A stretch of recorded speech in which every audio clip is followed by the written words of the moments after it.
My esteemed Toastmaster partners, new people, and general evaluator. You know, I did something tonight in preparation for this that I rarely have done in my life.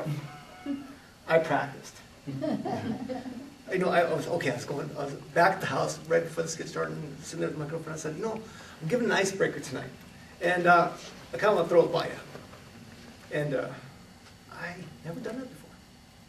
So I threw it out there. I said, here it is, kind of in a nutshell, and it prefaces into what it morphed into.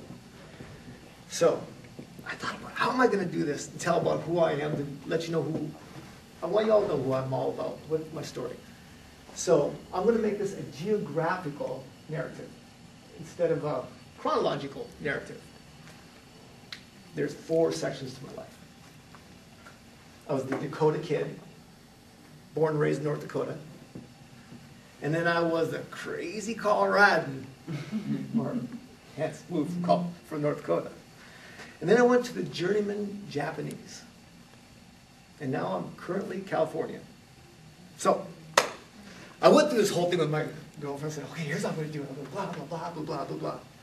And she goes, I go, got all done, time's up. I'm like, what do you think? She goes, I still don't know who you are. I know what you did, but I don't know who you are. So who were you during those times?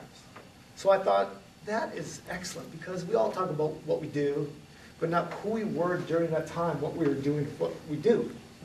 So I changed it about 37 minutes ago.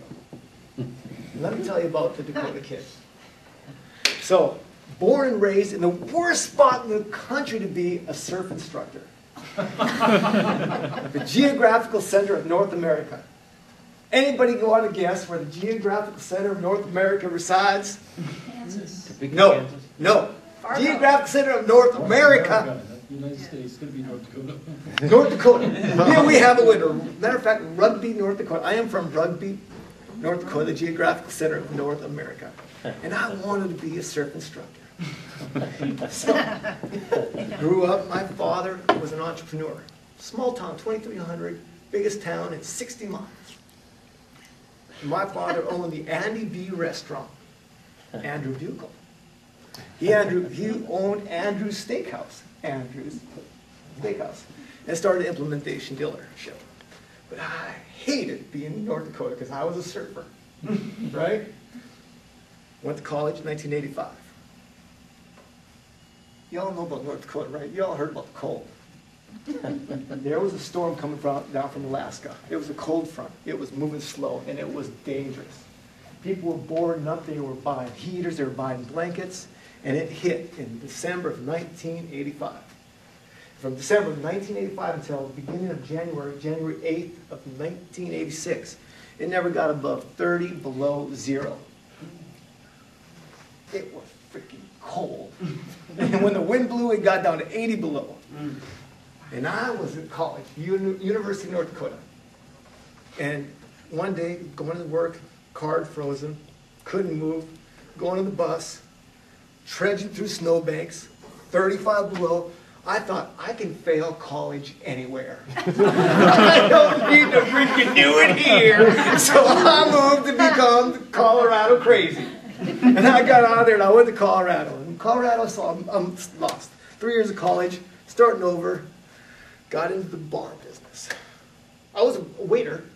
Then I went to one of those 1-week bartending contests, bartending school things. Boom, chakalaka, I'm a bartender. I went and interviewed at some bar, like one of these big nightclubs, and ended up doing well, ended up becoming a trainer, and I was managing bars before it was all said and done. And then I thought, oh my God, the drug, sex, and rock and roll is going to kill me. It's going to be a good way to go, but it's going to kill me. So I went back to school. And I became the Japanese journeyman. After school, I studied hotel management and travel. And this is in the early 90s. In the early 90s, Japan owned the world. They had more money than everybody. They were buying up everything. And I thought, if I want to understand the culture, I want to understand the Japanese. And I am from North Dakota, wanted to be a surfer guy. I don't know nothing about Japan.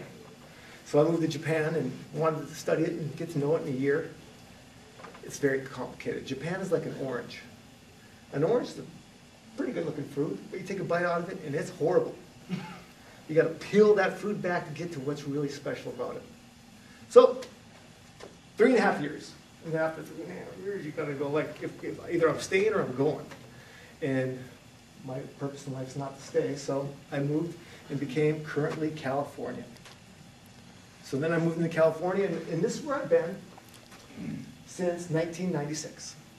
I came back and I toured Japanese all through California because I could speak Japanese after 3.5 years.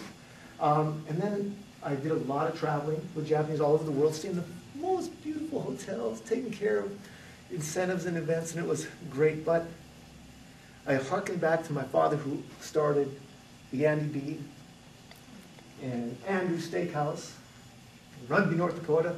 So I got to be a business owner. I got to start a business. I'm an entrepreneur. My family's entrepreneurs. So I got into, and I loved fitness. I started a gym, got in the gym, 24-hour fitness, ran Larks for a little bit, did very, very well. Ended up buying gyms. Haven't made a freaking dime from that. I haven't been worth crap. I still own 2 of them. I still own 2 gyms. Hercules Fitness and Redding Fitness up in Redding, California. But in order to get money, I came back and went to work for Comcast. The time's up, but it's a good story. So I just want to say thanks to all you guys, and that's a little bit who I am.